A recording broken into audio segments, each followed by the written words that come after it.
കാറ്റത്തെ കിളിക്കൂടിൻ്റെ വരാനിരിക്കുന്ന ഒരു എപ്പിസോഡിൻ്റെ പ്രമോ വിശേഷങ്ങളിലേക്ക് എല്ലാവർക്കും സ്വാഗതം. വീഡിയോ ആദ്യമായി കാണുകയാണെങ്കിൽ സപ്പോർട്ട് ചെയ്ത് സബ്സ്ക്രൈബ് ചെയ്ത് ലൈക്ക് ചെയ്യാൻ മറക്കല്ലേ. പിന്നീട് രാവിലെ ആവുമ്പോൾ സുഭാഷ് വന്ന് നിധിയുടെ റൂമിൻ്റെ ഡോറിൽ തട്ടി നിധി എന്ന് വിളിക്കുമ്പോഴാണ് ഹരീഷ് അങ്ങോട്ട് വരുന്നത്. എടുത്ത് ഇതുവരെ എണീറ്റില്ലേ എന്ന് ഹരീഷ് ചോദിക്കേ. രാവിലെ എഴുന്നേറ്റ് വന്നു, ചായ വേണമെന്ന് ചോദിച്ചപ്പോൾ വേണ്ടാന്ന് പറഞ്ഞു. കുളിച്ചിട്ട് വന്ന് റൂമിൽ കയറിയതാ എന്ന് സുഭാഷ് പറയേ. സുധീഷേട്ടൻ എവിടെയെന്ന് ഹരീഷും. റൂമിൽ കിടന്നുറങ്ങുകയാ. ആ പെൺകുട്ടിയുടെ മുഖത്ത് എങ്ങനെ നോക്കുമെന്നറിയില്ല, അവൻ എന്താ ഇങ്ങനെയൊക്കെ എന്ന് സുഭാഷ് ചോദിക്കുമ്പോഴേക്കും നികേഷും അങ്ങോട്ട് വരുന്നുണ്ട്. നികേഷേ, നീ ഇന്ന് കോളേജിൽ പോകുന്നില്ലേ എന്ന് സുഭാഷ് ചോദിക്കേ.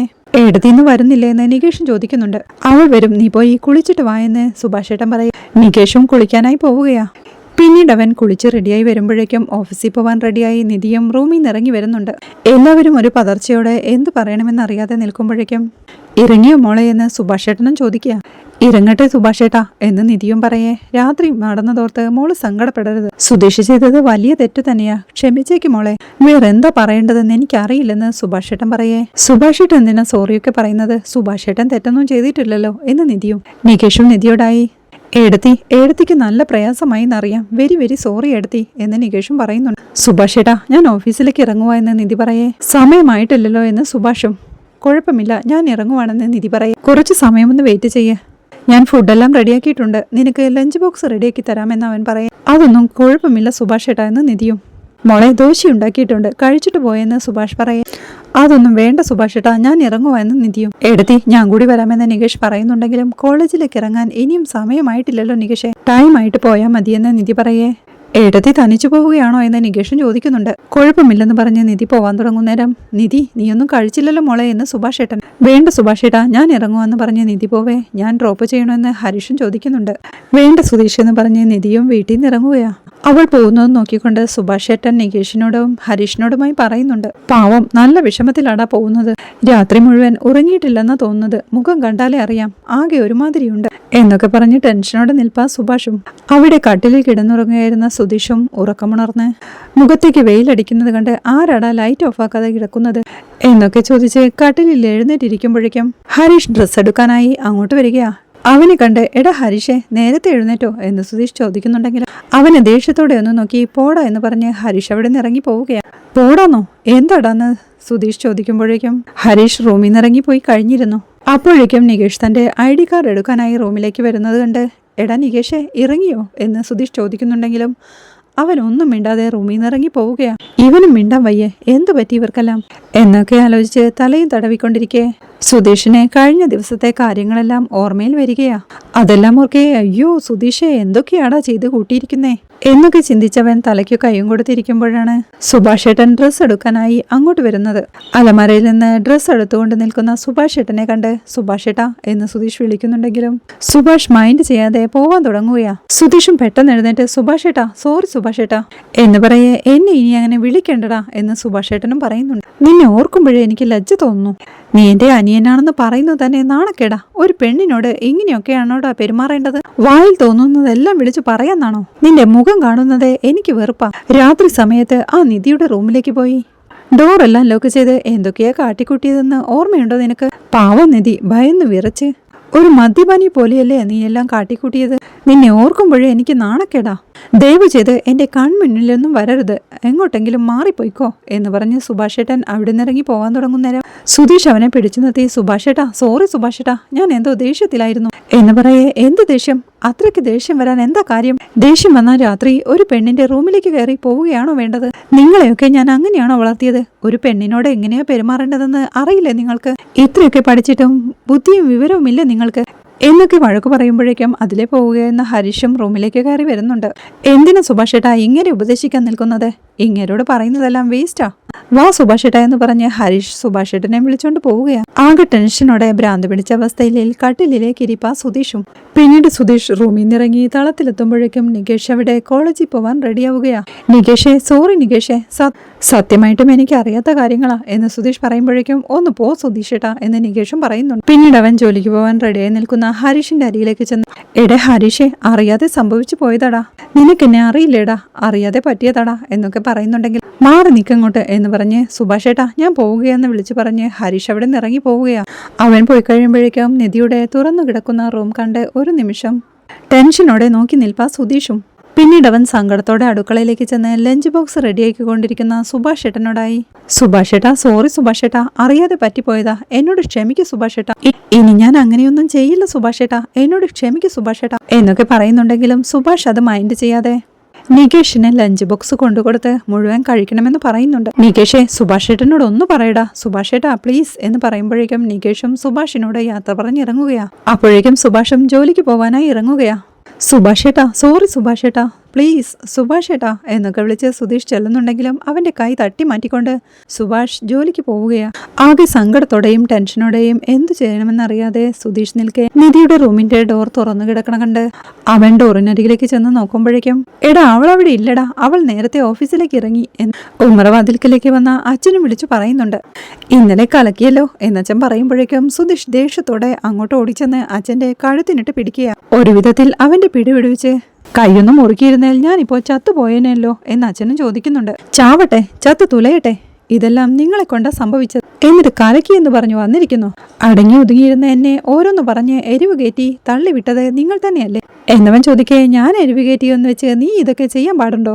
രണ്ടുപേരും ഒരുമിച്ച് സ്നേഹത്തോടെ ജീവിക്കണമെന്നല്ലേ ഞാൻ പറഞ്ഞത്? ഡോർ അടച്ച് അകത്ത് പോയി കിടന്നുറങ്ങാൻ ഞാൻ പറഞ്ഞു, വേണ്ടാത്തതോരോന്ന് ഒപ്പിച്ചു വെച്ചിട്ട് എന്റെ മെക്കിട്ട് കയറുന്നോ എന്നച്ഛൻ ചോദിക്കും. ഒന്ന് നിർത്തുന്നുണ്ടോ? ഞാൻ അവിടെ മിണ്ടാതെ അടങ്ങി ഒതുങ്ങി ഇരിക്കില്ലായിരുന്നു. വെറുതെ ഇരുന്ന് എന്നെ ഉപദേശിക്കാൻ വന്നത് നിങ്ങളല്ലേ? ഓരോ കാര്യങ്ങൾ പറഞ്ഞ് എന്നെ എരിവ് കയറ്റി ഈ വിധമെല്ലാം ആക്കി തീർത്തു. ഇനി അവൾ എന്നോട് സംസാരിക്കുക പോലും ഇല്ല. അവളുടെ മനസ്സിൽ എന്റെ ഉണ്ടായിരുന്ന വിലയും കളഞ്ഞു കുളിച്ചില്ലേ? ദയവ് ചെയ്ത് എന്റെ കൺമുന്നിൽ നിൽക്കാതെ ഞാൻ എന്തെങ്കിലും ചെയ്തു പോവും. ഈ വീട്ടിൽ നിന്ന് ഇറങ്ങിപ്പോയിക്കോ എന്നവൻ ദേഷ്യത്തോടെ പറയേ.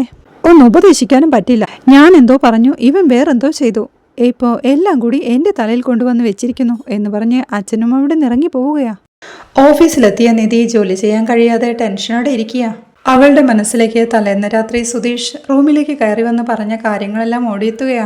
തൊട്ടടുത്ത സീറ്റിലിരിക്കുന്ന ദിവ്യയും അവളെ ശ്രദ്ധിച്ച് നിധി ഓക്കെ അല്ലേ എന്ന് ചോദിക്കുന്നുണ്ട്. ഓക്കെ ആണെന്ന് നിധി പറയെ. ആകെ ഡള്ളായിരിക്കുന്നല്ലോ എന്ന് ദിവ്യയും. രാത്രി നന്നായി ഉറങ്ങിയില്ല, അതുകൊണ്ടാണെന്ന് നിധി പറയെ. എന്തെങ്കിലും പ്രശ്നമുണ്ടോ എന്ന് ദിവ്യ ചോദിക്കുന്നുണ്ട്. ഒരു പ്രശ്നവുമില്ല, എനിക്ക് ഉറക്കം വരാത്തത് കൊണ്ടാ എന്ന് നിധി പറയെ. ഡള്ളായിരിക്കുന്നതുകൊണ്ട് ചോദിച്ചതാ, ക്യാരി ഓൺ എന്ന് ദിവ്യയും പറയുന്നുണ്ട്. നിധി ജോലി ചെയ്യാനായി തുടങ്ങുമ്പോഴേക്കും അവളുടെ മൊബൈലിലേക്ക് സോറി എന്ന് സുധീഷ് മെസ്സേജ് അയക്കുന്നുണ്ട്. നിധി ആ മെസ്സേജ് വായിക്കുന്നുണ്ടെങ്കിലും റിപ്ലൈ ഒന്നും നൽകാതെ തന്റെ ജോലി തുടരുകയാണ്.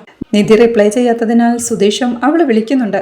അവന്റെ കോളാണെന്ന് കണ്ട് അവൾ ആ കോൾ കട്ട് ചെയ്ത് വീണ്ടും ജോലി ചെയ്യാൻ തുടങ്ങുകയാണ്. അത് കണ്ട് സുധീഷും ദേഷ്യത്തോടെ ഇനി നീ എങ്ങനെ അവളെ ഫേസ് ചെയ്യുമെടാ വിവരം കെട്ടവനെ എന്ന് പറഞ്ഞ് സ്വയം കവിളത്തടിക്കുകയാ. വീണ്ടും അവൻ അവളുടെ മൊബൈലിലേക്ക് പ്ലീസ് കോൾ മീ എന്ന മെസ്സേജ് അയക്കുകയാ. വീണ്ടും നിധിയുടെ റിപ്ലൈ ഒന്നും കാണാഞ്ഞേ നിധി കോൾ എടുക്കെന്ന് അവൻ വീണ്ടും മെസ്സേജ് അയക്കുന്നുണ്ടെങ്കിലും നിധി അതെടുത്തു നോക്കാതെ ദിവ്യയോട് കോഫി കുടിക്കാൻ പോയാലോ എന്ന് ചോദിക്കുന്നുണ്ട്. ഇപ്പൊ കോഫി ടൈം ആണല്ലോ എന്ന് പറഞ്ഞ് അവളെയും കൂട്ടി ദിവ്യ കോഫി കുടിക്കാനായി പോവുകയാണ്. അവരൊന്നിച്ച് കോഫി കുടിക്കുക. നിധിയും ദിവ്യയുടെ അവളുടെ ഹോസ്റ്റൽ എവിടെയാണെന്ന് ചോദിക്കുന്നുണ്ട്. ഇവിടെ അടുത്തു തന്നെയാണെന്നും ബസ്സിൽ വന്നാലും ഒരു 15-20 മിനിറ്റ് കൊണ്ട് എത്താമെന്നും ദിവ്യ പറയെ. ഹോസ്റ്റലിൽ താമസിക്കാൻ ഒരു റൂം കിട്ടുമോ എന്ന് നിധി ചോദിക്കുന്നുണ്ട്. നിധിക്ക് വേണ്ടിയാണോ ചോദിക്കുന്നതെന്ന് ദിവ്യ ചോദിക്കേ. അതെ, എനിക്ക് വേണ്ടി തന്നെ എന്ന് നിധിയും. എന്തിനാ റൂമൊക്കെ നോക്കുന്നത്? റിലേറ്റീവിന്റെ വീട്ടിലല്ലേ താമസിക്കുന്നു പറഞ്ഞത് എന്ന് ദിവ്യ ചോദിക്കേ. അവിടെ തന്നെയാണ് ഇപ്പോഴും താമസിക്കുന്നത്, പക്ഷെ അവിടുന്ന് പോയി വരാനൊക്കെ ഭയങ്കര ബുദ്ധിമുട്ട്. ദൂരം കൂടുതലാണെന്നും പാതി സമയം ബസ്സിൽ പോകുമെന്നും. അത് അടുത്ത് എവിടെയെങ്കിലും ഹോസ്റ്റലുണ്ടോന്ന് നോക്കിയത്. ദിവ്യ ഹോസ്റ്റലിലാണ് താമസിക്കുന്നതെന്ന് പറഞ്ഞ കാര്യം ഓർമ്മയിൽ വന്നു. അവിടെ റൂം കിട്ടോ എന്ന് നിധി ചോദിക്കേ. ഉറപ്പായും റൂം ഉണ്ടാവും, താൻ ചോദിച്ചിട്ട് പറയാമെന്ന് ദിവ്യ പറയേ. നിധിയും അവൾക്ക് താങ്ക്സ് പറയുകയാണ്. ദിവ്യ വീണ്ടും ചോദിക്കുക, റിലേറ്റീവ്സിന്റെ വീട്ടിൽ എന്തെങ്കിലും പ്രോബ്ലം ഉണ്ടോന്ന്. ഇല്ലെന്ന് നിധി പറയേ. നിധി വന്നപ്പോ തൊട്ട് ആകെ ഡള്ളായിരിക്കുന്നു, അതുകൊണ്ടാ ചോദിച്ചെന്ന് ദിവ്യയും. അങ്ങനെയൊന്നുമില്ലെന്നും താൻ നാട്ടിൽ നിന്ന് വരുമ്പോഴേ ഹോസ്റ്റലിൽ താമസിക്കാനായിരുന്നു പ്ലാനെന്നും ജോലി കിട്ടുന്നവരെ റിലേറ്റീവ്സിന്റെ വീട്ടിൽ നിൽക്കാമെന്ന് കരുതി. ഇപ്പൊ ജോലി കിട്ടിയല്ലോ, അതുകൊണ്ട് ഹോസ്റ്റലിലേക്ക് മാറാമെന്ന് തീരുമാനിച്ചു. റിലേറ്റീവ്സിന്റെ വീട്ടിൽ ആളുകളുടെ എണ്ണവും കൂടുതലാണല്ലോ. ഓഫീസിൽ പോകുന്ന എനിക്ക് വേണ്ടി ദിവസവും ലഞ്ച് ഉണ്ടാക്കി തരും. അതെല്ലാം അവർക്ക് കഷ്ടം തന്നെയല്ലേ എന്ന് നിധി പറയെ. ഹോസ്റ്റലിലെ ഫുഡൊന്നും അത്ര കൊള്ളില്ലെന്ന് ദിവ്യയും പറയുന്നുണ്ട്. അതൊന്നും കുഴപ്പമില്ലെന്നും താൻ അതൊക്കെ മാനേജ് ചെയ്തോളാമെന്നും റൂം അവൈലബിൾ ആണെങ്കിൽ ഇന്നു തന്നെ താൻ അങ്ങോട്ട് മാറാൻ റെഡിയാണെന്നും നിധി പറയെ. താൻ അന്വേഷിച്ചിട്ട് പറയാമെന്ന് ദിവ്യയും വാക്കു നൽകുന്നുണ്ട്. പിന്നീട് ടെൻഷനോടെ ഹരീഷിന്റെ മെക്കാനിക്കൽ ഷോപ്പിലേക്ക് എത്തുകയാ സുധീഷ്. ഒന്നും മിണ്ടാതെ ടെൻഷനോടെയുള്ള അവന്റെ ഇരിപ്പ് കാണേ. എന്നും സുധീഷ് ഏട്ടൻ നല്ല സന്തോഷത്തിലാണല്ലോ വരാറ്, ഇന്നെന്താ മിണ്ടാതിരിക്കുന്നെന്ന് ടിറ്റോയും ചോദിക്കുന്നുണ്ട്. അത് കേൾക്കെ ഹരീഷും സുധീഷിന് ചെറിയ പനിയാണെന്നും അതാ മിണ്ടാതിരിക്കുന്നതെന്നും പറയേ. കണ്ടിട്ട് അങ്ങനെ തോന്നുന്നില്ലല്ലോ എന്ന് ടിറ്റോയും. എന്നാ പിന്നെ തൊട്ടു നോക്കെന്ന് ഹരീഷ് പറയേ. അതൊന്നും വേണ്ട, കണ്ടിട്ട് എന്തോ ടെൻഷനുള്ള പോലെ തോന്നുന്നു, അതുകൊണ്ടാ ചോദിച്ചെന്ന് ടിറ്റു പറയുന്നുണ്ട്. ഹരീഷ് അവനെ ചായ വാങ്ങിക്കാനായി പറഞ്ഞയക്കുമ്പോഴേക്കും, എടാ ഹരീഷേ, നീയും എന്നെ മോശക്കാരനായാണോ കാണുന്നത്? എന്നെ കാണുന്നത് പോലും നിനക്ക് ഇഷ്ടമില്ല അല്ലേ എന്ന് ചോദിക്കേ. അങ്ങനെയല്ല, എപ്പോഴും സുധീഷേട്ടനെ കാണുന്നത് എനിക്ക് ഇഷ്ടമല്ലല്ലോ എന്ന് ഹരീഷും പറയുന്നുണ്ട്. എന്താടാ ഹരീഷ് എന്ന് സുധീഷ് ചോദിക്കേ. നിങ്ങൾ ചെയ്തത് ശരിയാണെന്ന് തോന്നുന്നുണ്ടോ എന്ന് ഹരീഷും ചോദിക്കുന്നുണ്ട്. അത് കേൾക്കെ സുധീഷും വിഷമത്തോടെ ഇരിക്കുന്ന കണ്ട് ഹരീഷ് എഴുന്നേറ്റ് ചെന്ന് സുധീഷിന്റെ അരികിലേക്കിരുന്ന്, അത് വിട്, പക്ഷേ ഇയാൾക്കൊന്ന് ആലോചിക്കാമായിരുന്നു എന്ന് ഹരീഷ് പറയുന്നുണ്ട്. അതേടാ, ഞാൻ ചെയ്തത് വളരെ വലിയ തെറ്റു തന്നെയാണ്. എന്റെ ഉള്ളിൽ പലവിധ പ്രശ്നങ്ങളും ഉണ്ടായിരുന്നു. അതെല്ലാം കൂടി ചേർന്ന് ഞാൻ ഒരുമാതിരി ആയിപ്പോയി. ലൈസൻസ് ഇല്ല, ജോലിയില്ല. അതുപോട്ടെ, നിധിയുടെ കൂടെ ടൈം സ്പെൻഡ് ചെയ്യാമെന്ന് വിചാരിച്ച് അവൾക്ക് ഡ്രൈവിംഗ് പഠിപ്പിച്ചു കൊടുക്കാമെന്ന് ഞാൻ ആഗ്രഹിച്ചിരുന്നു. പക്ഷെ ഞാൻ പഠിപ്പിച്ചു കൊടുക്കേണ്ടെന്ന് അവളും തീർത്തു പറഞ്ഞു. അതുപോരാഞ്ഞ് നമ്മുടെ വീട്ടിൽ അച്ഛനെന്ന് പറയുന്ന ഒരാളുണ്ടല്ലോ. നിധിയുമൊത്തൊരു കുടുംബജീവിതം ആരംഭിച്ച് കുഞ്ഞുങ്ങളൊക്കെ ഉണ്ടാവണമെന്നും, ഇല്ലെങ്കിൽ നിധി എല്ലാവരും കൂടി നിന്റെ അനിയത്തിയായി കാണുമെന്ന് പറഞ്ഞ് ഭയങ്കര ഉപദേശമായിരുന്നു. ആ വിഷമം തീർക്കാൻ ബാറിലെത്തി എന്നോട് തോമസ് ചേട്ടനും അതേ കാര്യം തന്നെ പറഞ്ഞു. എല്ലാം കൂടി കേട്ടപ്പോ നിധിയെ എന്റെ ഭാര്യയാക്കാൻ വേണ്ടി ഞാൻ പലതും ചെയ്തു. എന്റെ സ്ഥാനത്ത് വേറെ ആരെങ്കിലും ആയിരുന്നെങ്കിൽ ഈ സമയം സന്തോഷത്തോടെ ഒരു കുടുംബജീവിതം ആരംഭിച്ചേനെ. ഞാൻ മാത്രമാണ് ഒന്നും കാര്യമാക്കാതെ ഇങ്ങനെ ജീവിക്കുന്നതെന്ന് പറഞ്ഞ് എന്നെ എരികേറ്റുവിട്ടു. ഞാനും ഭ്രാന്ത് പിടിച്ച അവസ്ഥയിൽ എന്തൊക്കെയോ ചെയ്തു എന്ന് സുധീഷ് പറയേ. അച്ഛനെ പറ്റി സുധീഷേട്ടൻ അറിയില്ലേ? അയാള് പറയുന്നത് ആരെങ്കിലും അനുസരിക്കും. സുധീഷേട്ടന്റെ ഓണറാണേൽ അതിലും അപ്പുറം. അയാൾക്കും തീരെ വിവരമില്ലേ? ഇങ്ങനെയൊക്കെയാണോ ഒരാൾക്ക് ഉപദേശം കൊടുക്കുന്നത്? സുധീഷ് ഏട്ടന് ഏട്ടത്തിയെ ഇഷ്ടമാണെന്ന് എനിക്കറിയാം. അതാദ്യം ഏട്ടത്തിയോട് തുറന്നു പറയുക വേണ്ടത്, അല്ലാതെ ഇങ്ങനെ രാത്രി റൂമിലേക്ക് കയറി ചെല്ലുകയാണോ വേണ്ടത് എന്ന് ഹരീഷ് പറയേ. ഞാൻ റൂമിലേക്ക് കയറി എന്ത് സത്യമാ, പക്ഷെ ഞാനൊന്നും ചെയ്തില്ല. എന്തായാലും അവളുടെ ഭർത്താവായ ഞാനല്ലേ ഉള്ളിലേക്ക് കയറിയത് എന്ന് സുധീഷ് ചോദിക്കേ. എന്ത് ഭർത്താവോ? ഏട്ടത്തി സുധീഷ് ഏട്ടൻ അങ്ങനെ കരുതിയിട്ടുണ്ടോ? ഇല്ലല്ലോ, അത് സുധീഷ് ഏട്ടനും അറിയില്ലേ? നമ്മുടെ വീട്ടിലുള്ളവരെല്ലാം അവർക്ക് എത്ര വിശ്വാസമാണെന്നോ. ഇന്നലെ രാത്രി സംഭവിച്ചതുകൊണ്ട് ആ വിശ്വാസം ഇല്ലാതെയായില്ലേ? സുധീഷ് ഏട്ടൻ ഇങ്ങനെ ചെയ്യാൻ പാടുണ്ടോ എന്നൊക്കെ ഹരീഷ് ചോദിക്കേ. ഇനി എന്താ ചെയ്യ ഹരീഷേ? അവളോട് സോറി പറയാനായി ഫോൺ വിളിച്ച ഫോണും എടുക്കുന്നില്ല, മെസ്സേജ് അയച്ച മെസ്സേജ് കാണുന്നുണ്ട്, പക്ഷെ റിപ്ലൈ തരുന്നില്ല. ഞാൻ വേറെ എന്ത് ചെയ്യാനാ? എന്ത് ചെയ്യുമെന്ന് എനിക്കറിയില്ല എന്ന് സുധീഷ് ചോദിക്കേ.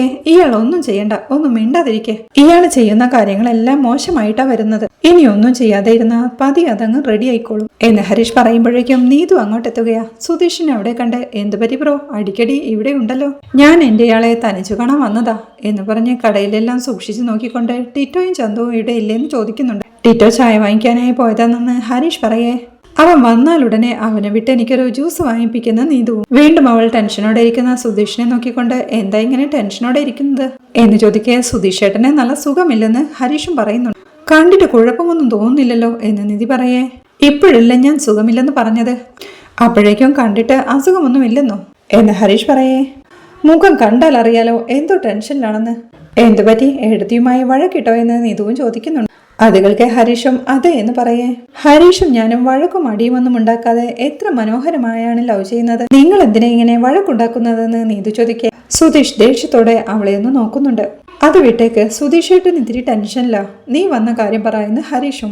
ഇയാൾക്ക് വേണ്ടി ഞാനൊരു കാര്യം വാങ്ങിച്ചോണ്ട് വന്നതാ എന്ന് നീതു പറയേ. വാങ്ങിച്ചോണ്ട് വന്നെന്നോ? എന്തു കാര്യം എന്ന് ഹരീഷും. ജോലി ചെയ്തോണ്ടാണോ ചോദിക്കുന്നത്? എന്റെ അടുത്തേക്ക് വാ എന്ന് നീതു വിളിക്കും. അവൻ എഴുന്നേറ്റ് അവളുടെ അടുത്തേക്ക് ചെന്ന് പറ എന്ന് പറയേ.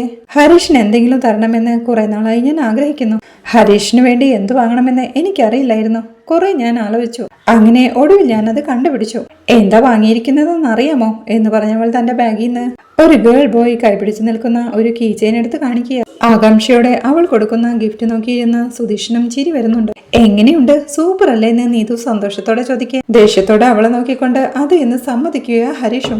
എത്ര കഷ്ടപ്പെട്ട ഇത് വാങ്ങിയതെന്നറിയാമോ? ഇത് വാങ്ങുന്നതിന് വേണ്ടി 4-5 കടയിൽ കയറി ഇറങ്ങി എന്ന് പറഞ്ഞവൾ അവനത് നൽകെ. അവനത് വാങ്ങി കയ്യിൽ വെച്ച് നിൽക്കുന്ന കണ്ട്, എന്താ കയ്യിൽ പിടിച്ച് നിൽക്കുന്നേ? ചാവി തന്നെ, ഞാൻ തന്നെ അതിൽ ഇട്ടു തരാമെന്ന് നീതു പറയേ. അതെല്ലാം ഞാൻ പിന്നീട് ഇട്ടോളാമെന്ന് ഹരീഷും പറയുന്നുണ്ട്. വണ്ടിയുടെ ചാവി അവിടെയല്ലേ വെച്ചതെന്ന് പറഞ്ഞ് അവൾ കടയിലേക്ക് കയറി ചെന്ന് ചാവി എടുത്തുകൊണ്ടുവന്ന് ആ കീ ചെയിൻ അവന്റെ കയ്യിൽ നിന്ന് വാങ്ങി ആ ചാവിയിലിട്ട് കൊടുക്കുകയാണ്. പിന്നീട് അവൾ ആ കീ ചെയിൻ ഉയർത്തിപ്പിടിച്ചോണ്ട്, എങ്ങനെയുണ്ട്, സൂപ്പർ അല്ലേ? ഇത് വെറും കീ ചെയിൻ അല്ല, നമ്മുടെ പ്രണയത്തിന്റെ അടയാളമാണ്. ഇത് നീ, ഇത് ഞാൻ ഭദ്രമായി സൂക്ഷിച്ചു വെച്ചോ, ഇല്ലെങ്കിൽ നമ്മളെ പ്രണയം തന്നെ നശിച്ചു പോകും കേട്ടോ എന്നവൾ പറയേ. അതുവരെ എല്ലാം ക്ഷമിച്ച് അത് കണ്ടിരിക്കുകയായിരുന്ന സുധീഷും പെട്ടെന്ന് അവിടെ നിന്ന് എഴുന്നേറ്റ് ചെന്ന് ആ കീച്ചെയിൻ അവളുടെ കയ്യിൽ നിന്ന് പിടിച്ചു വാങ്ങി വലിച്ചെറിഞ്ഞാലുണ്ടല്ലോ, ഈ കീച്ചെയിന് ആകെ ഒരു 30 രൂപയേ ഉണ്ടാവൂ.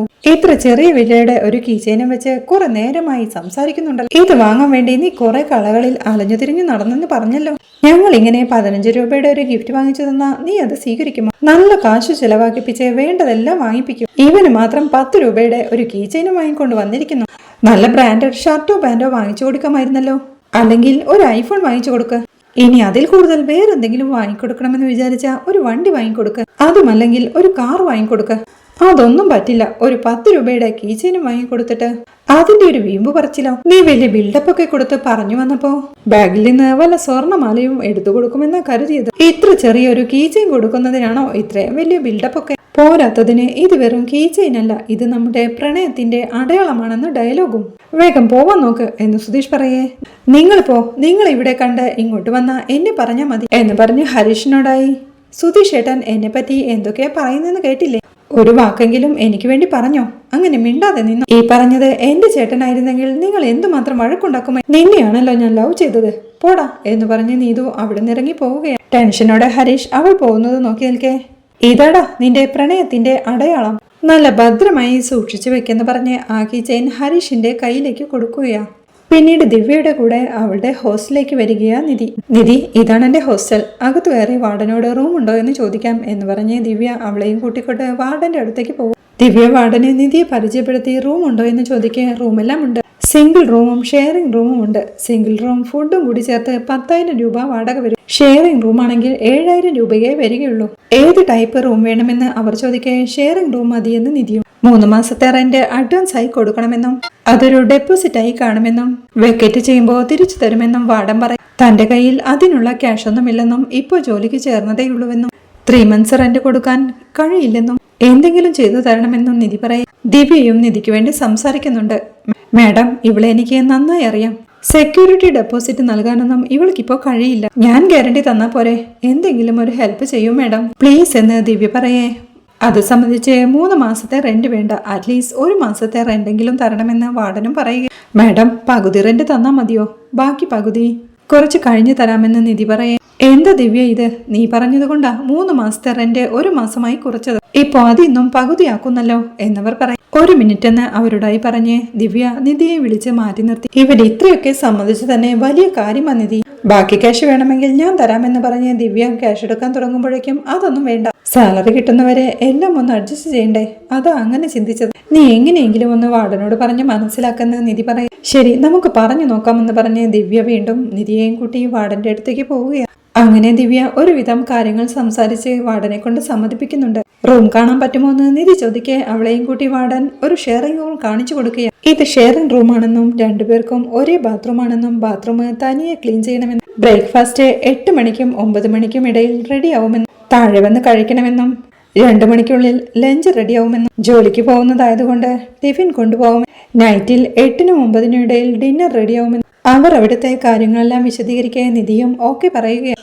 അങ്ങനെ അവൾ റൂമെല്ലാം കണ്ടുവരുമ്പോഴേക്കും നിധി റൂമെല്ലാം ഓക്കെ അല്ലെന്ന് ദിവ്യയും ചോദിക്കുന്നുണ്ട്. അവൾ ഓക്കെ ആണെന്ന് പറയുമ്പോഴേക്കും വാർഡൻ നിധിയോട് ആധാർ കാർഡ് ചോദിക്കുക. ആധാർ കാർഡിന്റെ ഫോട്ടോ മൊബൈലിലെടുത്ത് എപ്പോ ജോയിൻ ചെയ്യുമെന്ന് വാർഡൻ ചോദിക്കുന്നുണ്ട്. വീട്ടിൽ പോയി സാധനങ്ങളെല്ലാം എടുത്തുകൊണ്ടുവന്ന് ഇന്ന് തന്നെ ജോയിൻ ചെയ്യാമെന്ന് നിധി പറയേ. ഒരു ലോക്കൽ ഗാർഡിയന്റെ സൈൻ വേണമെന്നും അവരുടെ ഡീറ്റെയിൽസ് തരണമെന്നും വീട്ടിൽ നിന്ന് ആരെങ്കിലും കൂട്ടിക്കൊണ്ട് വരാമോ എന്നും വാർഡൻ ചോദിക്കേ. നിധി അത് സമ്മതിക്കുകയാണ്. അവളോട് ഇനീഷ്യൽ എമൗണ്ട് വാങ്ങിച്ച് എണ്ണി നോക്കി ഉറപ്പുവരുത്തി സമ്മതിക്കുമ്പോഴേക്കും താൻ സാധനങ്ങളെല്ലാം എടുത്തു വരാമെന്ന് പറഞ്ഞ് നിധി ദിവ്യയുടെ കൂടെ അവിടെ നിന്ന് ഇറങ്ങുകയാണ്. പിന്നീട് നിധി സുഭാഷിന്റെ പണി സൈറ്റിലേക്ക് എത്തുകയാണ്.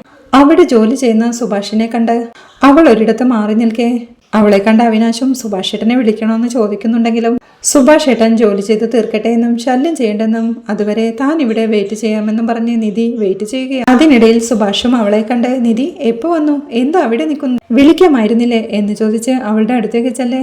ഇല്ല സുഭാഷ് ഏട്ടാ, സുഭാഷ് ഏട്ടൻ ജോലി ചെയ്യുകയല്ലായിരുന്നു, അതുകൊണ്ടാ എന്ന് നിധിയും പറയുന്നുണ്ട്. അതിന് ഇത്ര നേരം ഇവിടെ വെയിറ്റ് ചെയ്യണമായിരുന്നോ, ഒന്ന് വിളിക്കാമായിരുന്നില്ലേ എന്ന് പറഞ്ഞ് അവിനാഷ് ഭയ്യയെ അവൾക്ക് ജ്യൂസ് വാങ്ങിക്കാനായി പറഞ്ഞു വിടുകയാണ്. പിന്നീട് ടെൻഷനോടെ നിൽക്കുന്ന നിധിയെ നോക്കി ഇന്നലെ വീട്ടിൽ നടന്നതൊന്നും നടക്കാൻ പാടില്ലാത്തതായിരുന്നു. എനിക്കത് ഓർക്കുമ്പോഴേ വിഷമമാ. സുധീഷ് ചെയ്ത തെറ്റിന് നിധിയോട് എത്ര മാപ്പ് പറഞ്ഞാലും അതൊന്നും അധികമാവില്ല. ഞാൻ വീട്ടിലുള്ള സമയത്ത് ഇത്തരത്തിലൊരു കാര്യം നടന്നിട്ട് ശ്രദ്ധിക്കാതെ പോയത് തെറ്റു തന്നെയാ. നിധിയും ആകെ പേടിച്ചു പോയി. എന്നോട് ക്ഷമിക്കുമോളെ എന്ന് സുഭാഷ് കൈകൂപ്പി പറയേ. അത് വിട് സുഭാഷേട്ടാ, എത്ര തവണയായി ഇങ്ങനെ സോറി പറയും. ഞാനിപ്പോ വേറൊരു കാര്യം സംസാരിക്കാനാ വന്നത് എന്നവൾ ടെൻഷനോടെ പറയേ. പറ മോളെ എന്ന് സുഭാഷേട്ടൻ തെറ്റായി എടുക്കരുത്. ഞാൻ വീട്ടിൽ നിന്ന് മാറി താമസിച്ചാലോന്ന് വിചാരിക്കുക എന്നവൾ പറയുന്നത് കേൾക്കെ ഒരു ഞെട്ടലോടെ നിൽക്കുകയാ സുഭാഷ്. വീട്ടിൽ നിന്ന് പോവാന്ന് പറഞ്ഞാ നീ എന്തിനാ മോളെ വീട്ടിൽ നിന്ന് പോണത്? അവൻ ചെയ്തത് തെറ്റു തന്നെയാ, വലിയ തെറ്റ്. എന്ന് വെച്ച് വീട് വിട്ടു പോകണോ എന്ന് സുഭാഷേട്ടൻ ടെൻഷനോടെ ചോദിക്കേ. ഇല്ല സുഭാഷേട്ടാ, ഞാനൊരു ഹോസ്റ്റൽ കണ്ടുവച്ചിട്ടുണ്ട്, അങ്ങോട്ട് പോകാമെന്നാ വിചാരിക്കുന്നെന്ന് നിധിയും. എന്താ മോളെ നീ ഇങ്ങനെയൊക്കെ പറയുന്നേ എന്ന് അമ്പരപ്പോടെ സുഭാഷേട്ടൻ ചോദിക്കേ. എന്റെ കൂടെ ദിവ്യ എന്നൊരു പെൺകുട്ടി വർക്ക് ചെയ്യുന്നില്ലേ? അവളും ആ ഹോസ്റ്റലിലാണ് താമസിക്കുന്നത്. ഞാൻ അങ്ങോട്ട് പോകുന്നതാ ശരിയെന്ന് തോന്നുന്നു. ഇനിയും ആ വീട്ടിൽ താമസിക്കാൻ എനിക്കാവില്ല, ഞാൻ ഹോസ്റ്റലിലേക്ക് മാറുകയാ എന്ന് നിധി പറയേ. നിധി എന്ന് ടെൻഷനോടെ വിളിക്കുന്നുണ്ട് സുഭാഷും. സുഭാഷ് ഏട്ടാ പ്ലീസ്, എന്നോട് പോവണ്ടെന്ന് മാത്രം പറയരുത്. ഞാൻ എന്ത് ചെയ്താലും സുഭാഷ് ഏട്ടൻ എന്നെ സപ്പോർട്ട് ചെയ്യുമെന്ന് പറഞ്ഞിട്ടുണ്ട്. പറഞ്ഞതുപോലെ എല്ലാ കാര്യത്തിനും സുഭാഷ് ഏട്ടൻ എന്നെ സപ്പോർട്ട് ചെയ്തിട്ടുമുണ്ട്. ഈ കാര്യം വീട്ടിലുള്ള മറ്റുള്ളവരോട് എങ്ങനെ അവതരിപ്പിക്കുമെന്ന് എനിക്കറിയില്ല. അതാ ഞാൻ ആദ്യം തന്നെ സുഭാഷ് ഏട്ടനോട് വന്ന് പറഞ്ഞത്. ഇനി മുതൽ ഞാൻ അവിടെ താമസിക്കുന്നത് ശരിയാവില്ല. പ്ലീസ് സുഭാഷ് ഏട്ടാ, എന്നോട് പോവരുതെന്ന് മാത്രം പറയരുത് എന്നവൾ അപേക്ഷിക്ക്. അപ്പോ നീ പോവാൻ തന്നെ തീരുമാനിച്ചോ എന്ന് സുഭാഷും ചോദിക്കുന്നു. അതെ സുഭാഷ് ഏട്ടാ എന്ന് നിധി തീർത്തു പറയേ. ഒരു വട്ടം കൂടി ഒന്ന് ആലോചിച്ച് തീരുമാനമെടുക്കെന്ന് സുഭാഷും പറയുന്നു. ഇല്ല സുഭാഷ് ഏട്ടാ, ഈ കാര്യത്തിൽ സുഭാഷ് ഏട്ടൻ എന്നെ സപ്പോർട്ട് ചെയ്ത് എന്റെ കൂടെ തന്നെ നിൽക്കാം. പ്ലീസ് സുഭാഷ് ഏട്ടാ, വേണ്ടെന്ന് മാത്രം പറയരുത്. എനിക്ക് ഇതിനെപ്പറ്റി കൂടുതൽ പറയാനറിയാം. സുഭാഷ് ഏട്ടൻ അറിയുമെന്ന് വിചാരിക്കുന്നു. ആ ഹോസ്റ്റൽ ഒരു നല്ല ഹോസ്റ്റലാ.